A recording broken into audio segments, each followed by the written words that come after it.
Budget में छत्तीसगढ़ को शिक्षा के क्षेत्र में बड़ी सौगात मिली और इसके साथ ही उज्ज्वला योजना का फायदा भी प्रदेश को मिलेगा।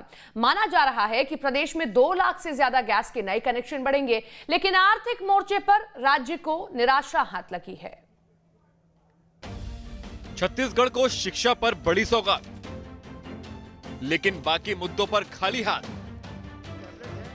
घोषणा भले ही देश भर के लिए हुई हो, लेकिन इसका सबसे ज्यादा फायदा छत्तीसगढ़ को मिलेगा। शिक्षा के क्षेत्र में इससे बड़ा बदलाव आएगा।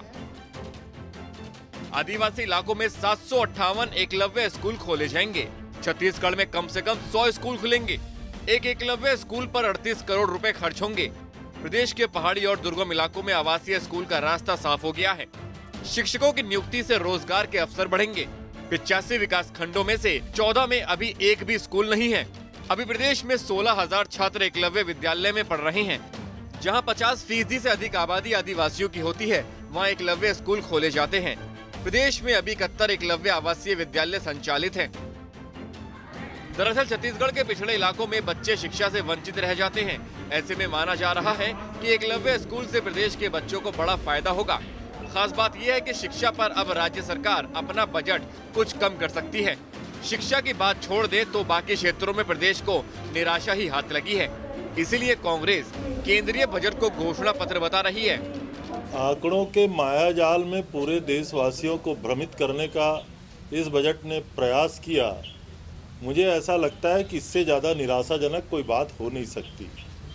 हम उम्मीद कर रहे थे कि 20 लाख करोड़ के पैकेज का इम्प्लीमेंटेशन और एग्जीक्यूशन के बारे में भी बजट में कोई बात कही जाएगी, लेकिन पूरा बजट इसके लिए मौन है।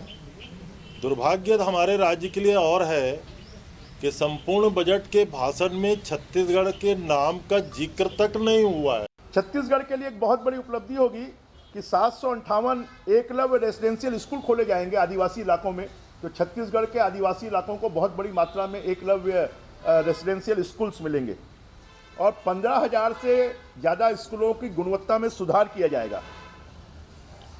अनुसूचित जाति के लोगों को स्कॉलरशिप देने के लिए इस बजट में 35,219 करोड़ रुपए का प्रोविजन किया गया है। एक उच्च शिक्षा की गुणवत्ता बढ़ाने के लिए उच्च शिक्षा कमीशन बनाया जाएगा। अब आपको बताते हैं कि आखिर प्रदेश को क्या उम्मीदें थी और कहां निराशा हाथ लगी। केंद्रीय करों में राज्य की हिस्सेदारी 46% हो गई, लेकिन जल्द भुगतान को लेकर बात नहीं हुई। राज्य और केंद्र में जीएसटी की क्षतिपूर्ति राशि को लेकर तकरार होता रहा है। केंद्र पर देर से भुगतान करने के आरोप लगते रहे हैं। बजट में केंद्रीय भुगतान पर घोषणा की उम्मीद थी, लेकिन ऐसा हुआ नहीं। इसके साथ ही किसी बड़े प्रोजेक्ट की घोषणा नहीं हुई। दरअसल राज्य सरकार की सबसे बड़ी चिंता जीएसटी की क्षतिपूर्ति राशि को लेकर है। राज्य सरकार 2022 के बाद भी क्षतिपूर्ति राशि चाहती है, लेकिन ऐसा नहीं हुआ। रायपुर से आदित्य नामदेव के साथ टीम न्यूज़ स्टेट।